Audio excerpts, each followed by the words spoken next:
Springfield Prodigy 4 1/4, BUL Armory SAS 2 TAC 4 1/4. What's the difference? Which one?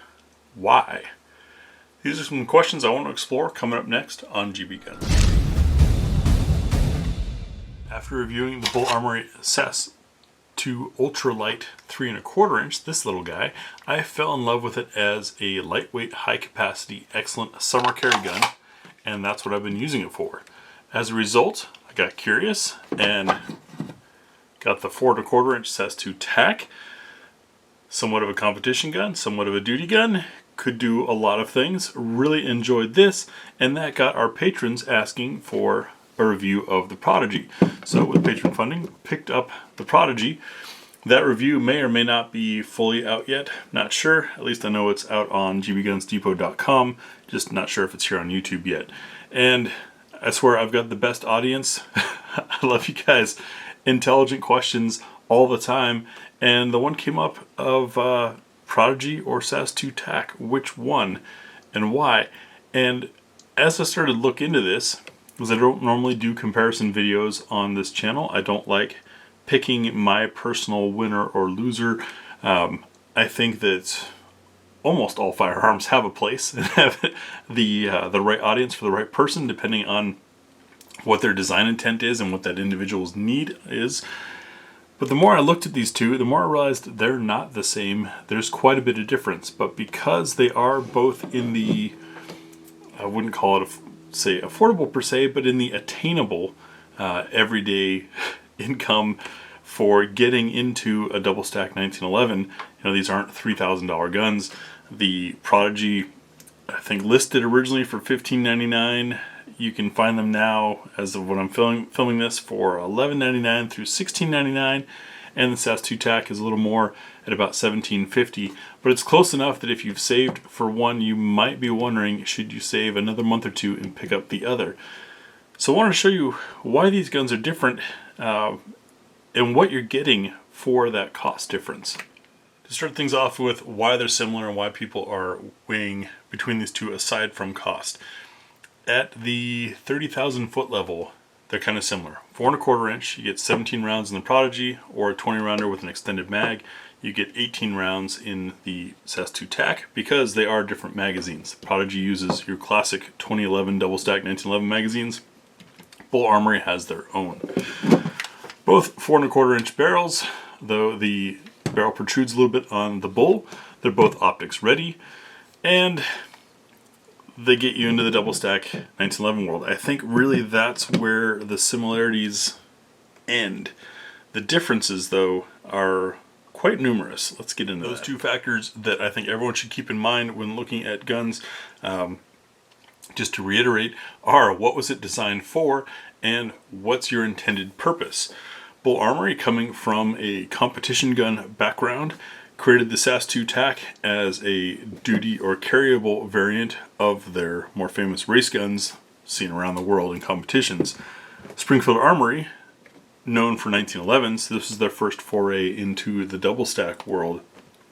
So I think the intents on there and the designs will become more evident as we get going. The major difference, of course, is going to be in weight. Springfield Prodigy, and both of these are unloaded, but they do have an empty magazine in them. Prodigy comes in at 37.7 ounces. The SAS 2 TAC, 29.6. So we've got a significant difference in weight, more so than would be made up for by the extra round of capacity in the BUL Armory. And a big part of that weight difference comes from what the main part of the frame is made out of. On the Springfield, we have steel. On the BUL Armory, we've got aluminum. Additionally, you'll notice from up close here that the dust cover extends a little bit further on the Prodigy than it does on the BUL. The Prodigy has been cut once for an accessory under the rail, whereas the BUL Armory has not only been cut 4 times, but also had the middle part removed there. So we've got quite a bit of weight removed from the non-reciprocating mass on the BUL Armory versus the Prodigy. How does that affect the shooting? Well, generally, increased non-reciprocating mass, that's everything that's not moving when you're shooting, makes for a steadier shot. Makes for less gun movement because there's simply more weight for that energy to overcome. Lighter weight, you're going to have more movement. Lighter weight is also, however, a little bit friendlier for carry. So, what do you want to do with this gun? To further demonstrate that, just the frames without the slide on them and with no magazine, here's our Prodigy, 14.9 ounces, and our BUL, which does have a mag well on it, 9.4 ounces. So you're losing quite a bit of weight. Is that a good thing or not? That depends on what you want. And up top we have a difference in weight balance as well. Prodigy slide, and yes, I left the recoil assembly in there because it's a pain in the butt to remove on both these guns. It's just part of the full-length guide rod life. Hashtag is in there somewhere. But for simplicity's sake, up top we have 19.2 ounces on the Prodigy, whereas with the BUL Armory, 16.8 ounces. So just lighter everywhere. Where does that weight difference come from? Well, they're both using bull barrels. They're a bushingless system. However, notice that we have deeper cuts on the BUL Armory than we do on the Prodigy, and more of them. We also have an aluminum plate for the optics plate system. And I want to point out that as a duty combo thing, we've got kind of a ramp here to a big ledge of tall sights to be able to use the rear sight to rack. And we have a ramp to a big ledge on the Prodigy for the same purposes. However, this is a rounded full profile steel plate. On the BUL Armory, we've shaved a little bit, and it's aluminum. We've also got these lightning cuts here on the slide. That's to help affect the balance of the gun once you've got a red dot on there that's flipping back and forth. Another difference that I've noticed, and this was actually a complaint of mine in the range video because I review all guns as they come. I don't introduce third-party variables such as an optic on the gun, so this was reviewed without an optic, and we've got a blacked out rear, blacked out front sight. That was done intentionally by BUL, thinking that most people are going to run a dot. You don't want your front sight to be interfering with your dot image, so black on black to make sure that the dot really pops. On the Prodigy, we've got kind of an identity crisis. It's optics ready. We've got a fiber optic front sight, which is great. However, you lose the rear sight when you take this plate off to mount an optic, whereas on the BUL Armory, the rear sight remains attached. So, slightly different possible application there. I do plan on changing out this front sight. I don't personally carry a dot, and to make this gun more carryable, I'm going to change it to a more visible front sight post. But minor differences there between keeping your sights and losing them, and then having irons that are intended for use with a dot versus an iron sight setup that's really not going to do anything for you with a dot. Moving on to the frames. Aside from having different weight, they also have a different feel to them. Part of that is in the trigger guard, though they both use a squared trigger guard. We have a very pronounced double undercut on the BUL Armory. On the Springfield, we do not. Trigger shoe, those are replaceable. That's totally personal preference, so I'm not going to get into those, but you can see what the guns come with. Next on the interaction there is what's it like to grab. Springfield smartly left this big broad area clear here so that as your hand wraps around, it's not getting caught up on the traction points. BUL Armory has not done that. They've just relieved a little bit under here for an assumed, I guess you could say, more disciplined higher grab. It's almost as if BUL Armory was expecting their clientele to be more experienced shooters than the Prodigy shooters. Maybe I'm just reading into it too much. That's up to you guys. On the front strap, you notice that the BUL Armory has checkering versus the Prodigy, which continues this texture all the way around. I find them both to be very effective. If one's a personal preference, that's all it is personal preference. It's going to come down to what you want to do. Down at the base of the stock, we have a line here and a pin, of course, for the mainspring housing, but also potentially to hold on a mag well. On the Prodigy, it does not include one, but it looks like it's certainly ready to accept one. The BUL Armory includes this aluminum one. Now, magazine wells serve a couple purposes. One is to possibly correct a misguided reload. The other that I've found to be really useful is to serve as a bottom edge for the pinky finger, depending on how your hand fits. On smaller guns, it's a nice pressure point where my hand ends up reaching down here to add, but that's also going to be a very personal thing as far as how your hand fits the stock. The texture on the sides of these is another thing that's up to you. The BUL Armory is slightly more aggressive. Does that bother you on the skin? I don't know. I have not carried these two side by side, and the ultralight that I carry uses a different texture altogether. So can't say if both guns have the extended beaver tails and the safety enlarged. The spring pressure on the BUL feels a little quicker and lighter than it does on the Prodigy, but it may just be that I have more rounds through the BUL than the Prodigy. They both have ambidextrous safeties. However, I noticed an issue in the shooting impressions of the Prodigy that I did not have on the BUL Armory, and that is my thumb riding on the slide. For those who might be new to 1911 style shooting, generally you rest the firing thumb on the safety lever. It gives you a good point of control. It also prevents any recoil from bumping the safety on while firing. So with the SAS, I've got plenty of space there and end up with no contact. With the Prodigy, for some reason, I end up with some drag and just air on the fly because I film the shooting impressions videos right there, giving you my thoughts as they happen. That's why they're impressions without any further analysis yet. I assumed that it was because these safety levers are narrow. In looking at the two side by side, I see that they're about the same width. So that led me to wonder, why is it I can grab the SAS2 without my fat thumb dragging on the slide, yet it drags on the Prodigy? And what I think it is a matter of girth. So the SAS2 is a little bit narrower than the Prodigy. I grab calipers or a measuring tape to show you guys this, but then I realized that that's easily skewed in that I may not be grabbing the exact same spot. The Prodigy is a little bit shorter in girth here.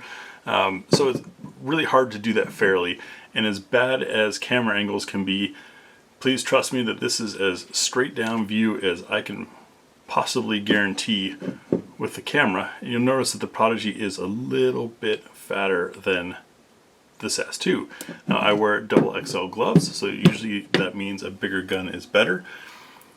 That's not wrong, it's not incorrect in this application, but somehow the way my hand wraps around on this, I end up closer on the sides of the gun than on the narrower SAS2. I've got a little more space. There's more space in here between the sides of my hand and the side of the gun, and there's more space on this side, and that allows me to more comfortably kind of ride outside on the safety. In fact, moving to ride in tight takes conscious effort and requires flexing the hand, whereas in the Prodigy, that's my natural resting spot because it's a girthier grip.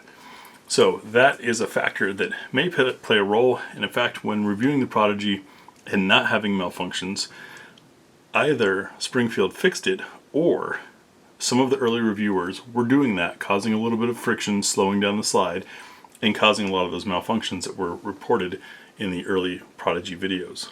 Another potential factor in that Tia just pointed out is how flat this rests when it's down, whereas the Prodigy has this curve, so it's forcing a different hand shape, if you will. Now, when she grips these, she can't get a thumb around up onto the safety to ride the safety as you would on a 1911. She has to shoot down here because her hands are smaller.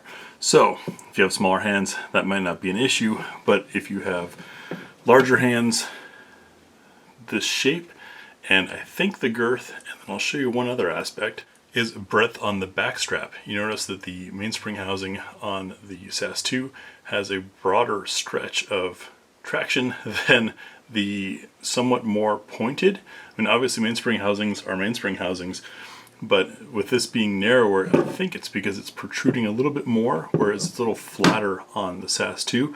All that's going to change how your hand fits on the gun.